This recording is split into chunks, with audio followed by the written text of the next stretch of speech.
You know, for the last 22 years, we've been running around the West trying to find new and exciting things about the outdoors to show you. And guess what? We've done it again. We certainly have. Hi, everybody. Welcome to At Your Leisure. I'm Chad Booth. I'm Ria Rossi Booth, and we're out here at Ticaboo Lodge in North Lake Powell. And this place is a gem. It is so cool out here. Yeah, and there's things that we're going to tell you about what's on the drawing board for the future here that is going to significantly change the amount of options and fun you have at Ticaboo. This place is going to explode. And this is one of the changes already. This is true. They have introduced tiny homes, but we're also going to head to the lake today. And so why don't you go grab the car? Come on, folks, I'm going to show you around here.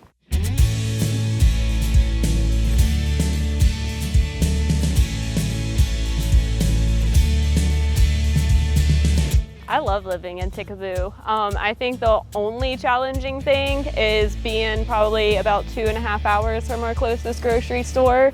But once you learn how to get used to it, it's really not that big of an issue. But it's still, you know, it's never a boring ride. You know, no matter whether you're taking 70 or you're taking the back roads on 95 or you're taking the Route 24 up through Capitol Reef. I mean, we're surrounded by some of the most beautiful landscapes in the country. It actually doubles as the reward for living out here. You know, you're constantly surrounded by beauty no matter where you go, and it's generally unscathed. You know, it's basically how it's been for thousands of years. Besides, obviously, Lake Powell, there's plenty of things to do out here. You just got to go out and find them. You know, if you're into rock hounding, there's some of the most gorgeous petrified woods and agates I've ever seen.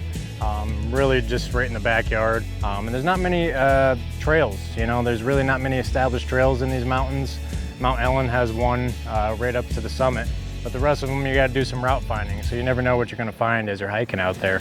As well as hiking in the lake, you've got UTV riding, canyoneering. I definitely enjoy canyoneering a lot. I like it because it pushes you enough to feel very accomplished once you're done with it, even if you aren't the strongest person, which I think is always really fun to bring new people out here whenever we have friends or family visit, take them out, show them what it's about. And you get to see some really beautiful stuff down in the slots too. Definitely enjoy that a lot. I bounce this between that and UTV riding. Definitely love exploring the Henrys too. So this year we're hosting our 6th annual rally in Bullfrog Valley. That's held the first weekend in November every year. This year the rides are going to be the 1st and 2nd of November. It's really a casual rally. We host it as an introduction to the area. A lot of people, they come out here whether they know there's trails out here or never had any clue that there's trails out here. It's a good way to come out and learn the area, learn the trails, kind of get a lay of the land with a guide and get a little bit of background history on the geological formations, some of the mining history as well that Ticaboo was founded on. I think my favorite thing about living out here is knowing every single one of my neighbors and living in a small town in such a beautiful place. Pretty much it's all up to the imagination. If you could think of it, you could probably do it out here.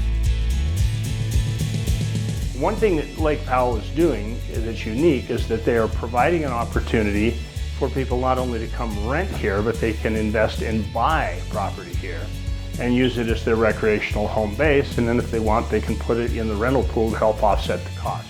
But these are gorgeous and nice mattress.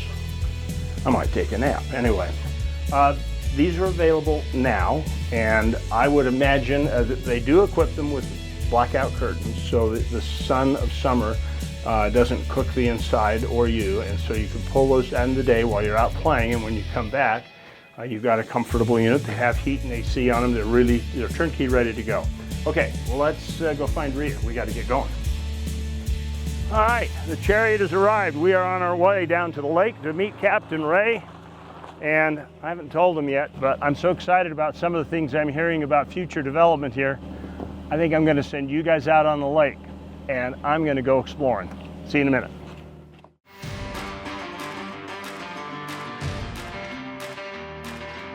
Welcome back to At Your Leisure, everybody. We are obviously on the beautiful North Lake Powell.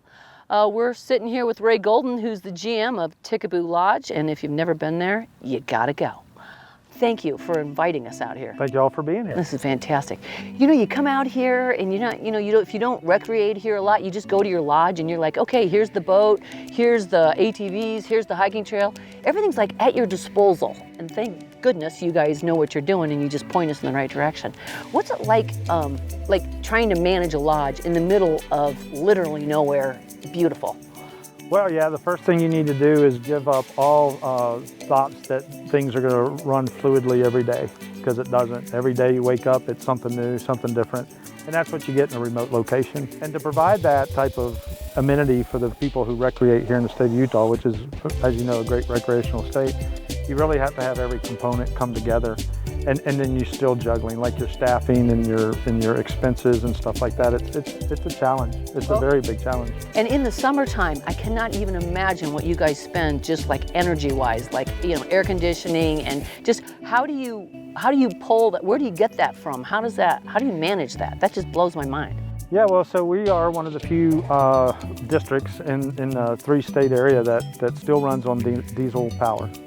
And as you know, diesel is pretty expensive right now, so it's a big challenge for us. The revenue that we create in a year at our lodge, it's about 50 to 55% of it's eaten up through utilities alone. Whoa, that blows my mind. Yeah. So how do you? Is there another way to do this where it's not as expensive? Like, is there other options? Well, renewable energy is the course, and we're desperately going in that direction, or trying to anyway. Our district has applied for grants from the Department of Energy, and a pretty sizable grant that could come in here and replace everything. And that presents its challenges too, because there's only so much money that they have to help out communities like ours. But we were able to garner the support of Senator Mike Lee, Senator Mitt Romney, Congress Lady Celeste Malloy, and then some of our state reps, such as Phil Lyman and Carl Albright, and our Governor Spencer Cox. They're all supportive of us obtaining this grant.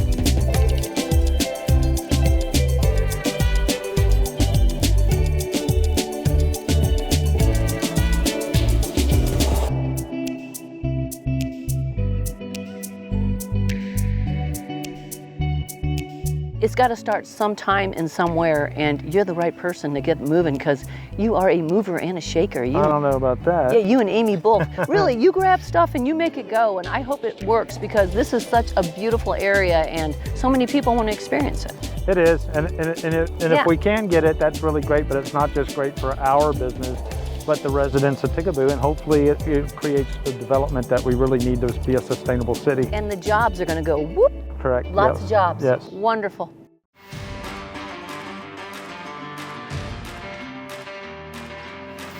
Welcome back to At Your Leisure, everybody. You know, when people come down that massive hill and they see the lovely Ticaboo Lodge on the right there on the side, they think that's it. That's just that there's not much left. But, little recreational oasis, but no, indeed. Actually, right. In the 70s, 80s in particular, and into the early 90s, there was an active uranium mine, and Ticaboo is actually a significant town here. They have, and you can see the remnants of it, with mobile home sites and regular built houses on it. They had an auto repair shop, a machinery shop. They had a grocery store, gas station, all this stuff. It was really quite a great community, and a really nice place for people to come recreate, except nobody thought about it then.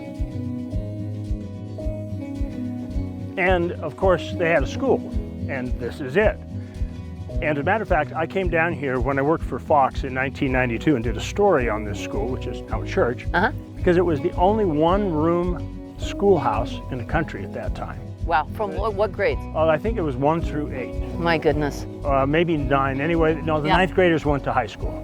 So they divided, it was just one room at that time, and they put the 1 through 4s on this side and the 5 through 8s on the other side, and they just taught them all day. It seemed to work. It's a fascinating little town. It is. Well, it is definitely on site to become a resort town again, and you could be a part of it. But there's one more secret thing that we got to tell you about, and we're going to hold on for that for a minute. Right now it's time to go to our next story.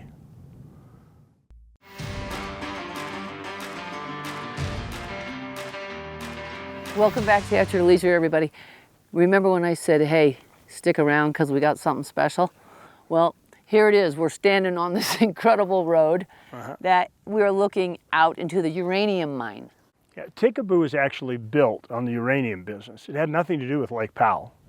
And as uranium prospered and there was a really good market for it, then the town grew. And it was a good, prosperous town. What it brought with it, though, is people living here. Now, these mines have been sitting unused for a number of years, and that's why the town of Ticaboo shrunk from a good-sized little community down to just a resort town. And it's been a struggle. And so here's the deal. Uranium is picking back up, which means they're going to have to build facilities. They're going to have to expand the operation. They're probably even going to have to add to the town or even put in a new subdivision towards the mine. Yeah. In the process of doing all that, that means there are more people here. And for recreationists, a diverse community makes for a better experience, because that means you have twice as many people to use the grocery stores, or the grocery store is better. Right. There are twice as many people going out to dinner. Yeah. So you have better restaurant options. It just works out. Resort communities by themselves are really expensive and usually disappointing. Yeah, like Amangiri Well, out that's there not in King County. disappointing, but No, what I'm saying is that's like $4 or $5 grand a night. Yeah. You come out here in this little beautiful resort, you spend a couple $100 and the whole community is just like all wrapped up, and and you do feel like you're in a community. It's beautiful. Yeah, Great besides, people. with uranium just down the road a few miles, who knows, the electricity might become real cheap. Yeah. Oh my gosh, let's hope so. That'd be awesome. Anyway, let's take a look at next week's show. Wow, we're gonna have fun next week on the show. We are. Yeah. Can't wait for it. Thank you so much for joining us on these adventures. We sure learned a lot today about diverse communities, and I hope you take that to heart and keep it in mind when you're out recreating in rural Utah. That's right. It's good for you and it's good for the community. Exactly. All right. So remember, there's adventure around every bend. You just got to get out there and find your own adventure At your leisure. See you And next time. we have the whole day left, Ria. Are there roads that we passed I think we should explore? You need a sun hat. If there's one in the car. All right, let's go.